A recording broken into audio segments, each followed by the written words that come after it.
शिवजयंतीनिमित्त गुरुवारी सायंकाळी 4 ते रात्री 12 पर्यंत सुमारे 7.5 तास मिरवणूक चालली। यंदा 42 पैकी 32 मंडळांनी डीजे ऐवजी पारंपरिक वाद्यांचा वापर केला। हिंदवी स्वराज्याचे संस्थापक छत्रपती शिवाजी महाराज यांच्या जयंतीनिमित्ताने गुरुवारी सायंकाळी सोलापूर शहरातून भव्य मिरवणुका निघाल्या। यावेळी डीजेला फाटा देऊन पारंपरिक वाद्याच्या तालावर मर्दानी लेझिम खेळाने सर्वांचेच लक्ष वेधून घेतले। शिवगीतावर तरुणाई बेभान झाली होती। तर यावेळी पालकमंत्री जयकुमार गोरे, आमदार देवेंद्र कोठे, महापौर विनायक कोंड्याल यांनीही मिरवणुकीत सहभागी होत लेझिम खेळावरती ठेका धरला।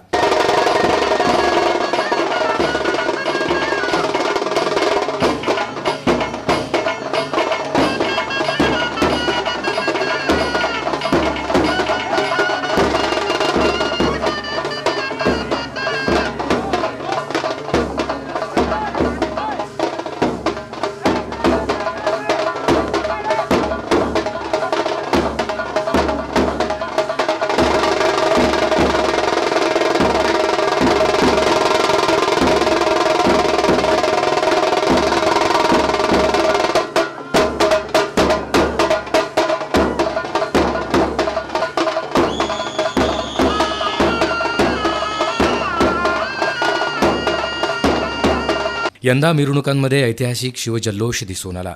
सायंकाळी 4 वाजल्यानंतर शिवजयंती मिरवणुकीला प्रारंभ झाला। यामध्ये 40 मंडळांचा सहभाग होता। काही मंडळांनी ऐतिहासिक देखावे सादर करत सर्वांचेच लक्ष वेधले। निष्ठावंत तालीम संघाच्या वतीने यंदा बालभारती पुस्तकातून उमजलेले छत्रपती शिवाजी महाराज देखावा सादर केला। व्हीबीजे ग्रुपच्या मिरवणुकीतील छत्रपती शिवाजी महाराजांची 30 फुटी मूर्ती यंदाच्या मिरवणुकीचे आकर्षण ठरले। पत्रा तालीम युवक शिवजन्मोत्सव मंडळ, दाजी ग्रुप खड्डा तालीम, मराठा वस्ती युवक मंडळ, छत्रपती संभाजीराजे मंडळ, पाणीवेस शिवजन्मोत्सव मंडळ, गवळी वस्ती मंडळ, चौत्रा पुना नाका शिवजन्मोत्सव मंडळ, हिंदू रक्षक मित्र मंडळ, निष्ठावंत लोककल्याण तालीम या मंडळांनी लेझिमचा बहारदार खेळ सादर केला।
मिरवणुकीत भगवा फेटा घातलेल्या महिला वर्गाची उपस्थिती यावेळी लक्षणीय अशी होती। पार्क चौक, चार पुतळा, नवी वेस चौक, सरस्वती चौक, मेकॅनिक चौक, भागवत टॉकीज मार्गे छत्रपती शिवाजी महाराज चौकात मिरवणुका विसर्जित करण्यात आल्या।